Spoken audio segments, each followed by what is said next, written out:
Hello, my name is Brian, and we will be reading The Adventures of Pinocchio, Chapter 8. I'm really just making these videos butchering my best friend Christian's favorite book. Shout out to my friend Christian. Anyway, Chapter 8. Geppetto makes Pinocchio a new pair of feet and sells his coat to buy him an ABC book. The marionette, as soon as his hunger was appeased, started to grumble and cry that he wanted a new pair of feet. But Maestro Geppetto, in order to punish him for his mischief, let him alone the whole morning. After dinner, he said to him, "Why should I make your feet over again, to see you run away from home once more?" "I promise you," answered the marionette, sobbing, "that from now on I'll be good." "Boys always promise that when they want something," said Geppetto. "I promise to go to school every day, to study and to succeed. But I'm not like the other boys.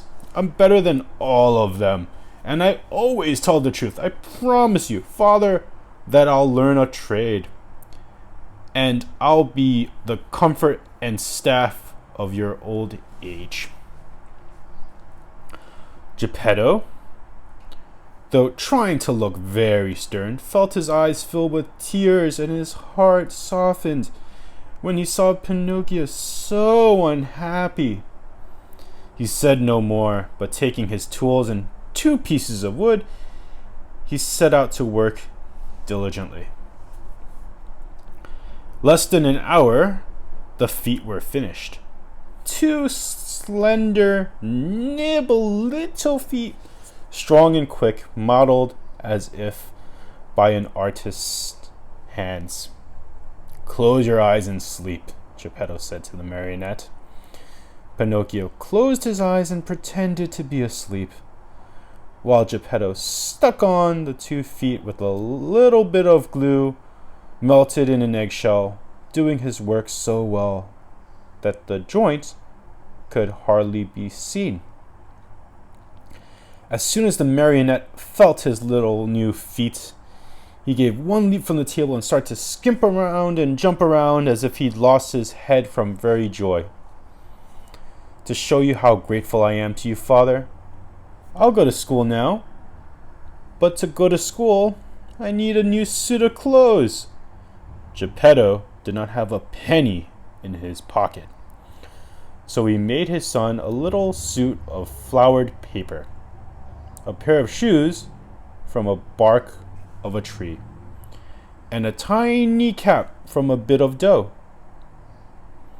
Pinocchio ran to look at himself in a bowl of water, and he felt so happy, and he proudly said, "Now I look like a gentleman."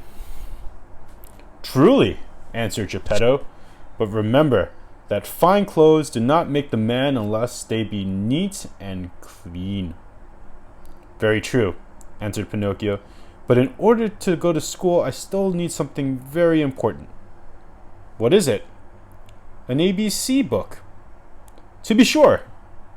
But how shall we get it?" "That's easy. We'll go to the bookstore and buy it." "And the money?" "I have none." "Neither have I," said the old man sadly.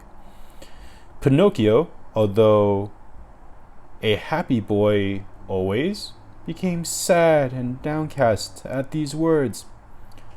When poverty shows itself, even mischievous boys understand what it means. "What does it matter at all?" cried Geppetto all at once, as he jumped from the chair, putting on his old coat, full of darns and patches. He ran out the house without another word.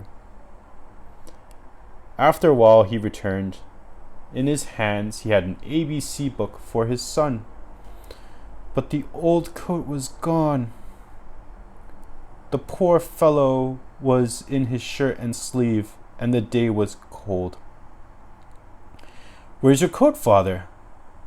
I have sold it. Why did you sell your coat? It was too warm. Pinocchio understood the answer in a twinkling, and unable to restrain his tears, he jumped on his father's neck and kissed him all over and over. Chapter 9.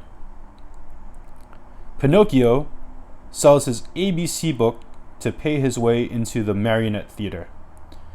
See Pinocchio hurrying off to school with his new ABC book under his arm. As he walked along, his brain was too busy planning hundreds of wonderful things, building hundreds of castles in the air, talking to himself, and said, in school today, I'll learn to read, tomorrow to write, and the day after tomorrow, I'll do arithmetic. Then, clever as I am, I can earn a lot of money. With the very pennies I make, I'll buy father a new coat. Cloth? Did I say? No. It shall be of gold and silver with diamond buttons.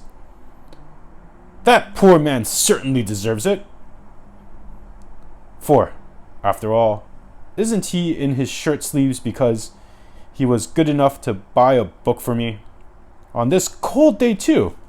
Fathers are indeed good to their children. As he talked to himself, he heard the sounds of pipes and drums coming from the distance. Pa-pa-pa, pa-pa-pa, zum-zum-zum, zum. He stopped to listen. Those sounds came from a little street that led a small village along the shore. What can that noise be? What a nuisance that I have to go to school. Otherwise, there he stopped, very much puzzled. He felt he had to make up his mind for either one thing or another. Should he go to school, or should he follow the pipes? Today I'll follow the pipes, and tomorrow I'll go to school. There's always plenty of time to go to school, sighed the little rascal at last, shrugging his shoulders. No sooner than done, he started down the street, going like the wind. On he ran, and louder grew the sounds of pipes and drum. Pa-pa-pa, pa-pa-pa, pa-pa-pa, zum-zum, zum-zum. Suddenly, he found himself in a large square, full of people standing in front of a little wooden building painted in brilliant colors. What is that house? Pinocchio asked a little boy near him. Read the sign and you'll know.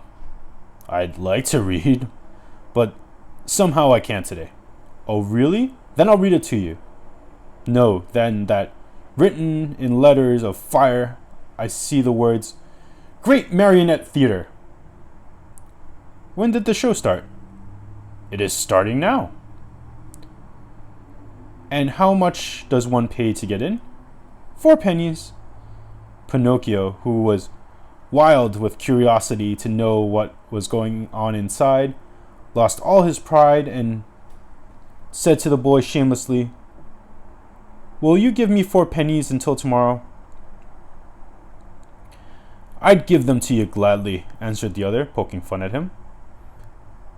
But just now I can't give them to you. For the price of 4 pennies, I'll sell you my coat. If it rains, what shall I do with a coat of flowered paper? I could not take it off again. Do you want to buy my shoes? They are only good enough to light a fire with. What about my hat? Fine. Bargain indeed. A cap of dough. The mice might come and eat it from my head. Pinocchio was almost in tears. He was just about to make one last offer, but he lacked the courage to do so. He hesitated. He wondered. He could not make up his mind. And at last he said, Will you give me 4 pennies for the book? I am a boy, and I buy nothing from boys," said the little fellow with far more common sense than the marionettes. "I'll give you 4 pennies for your ABC book," said a rag picker who stood by.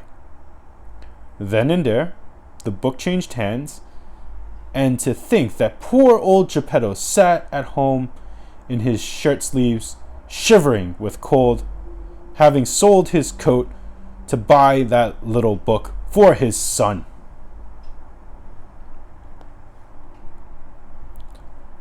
And that concludes chapter 9 of The Adventures of Pinocchio.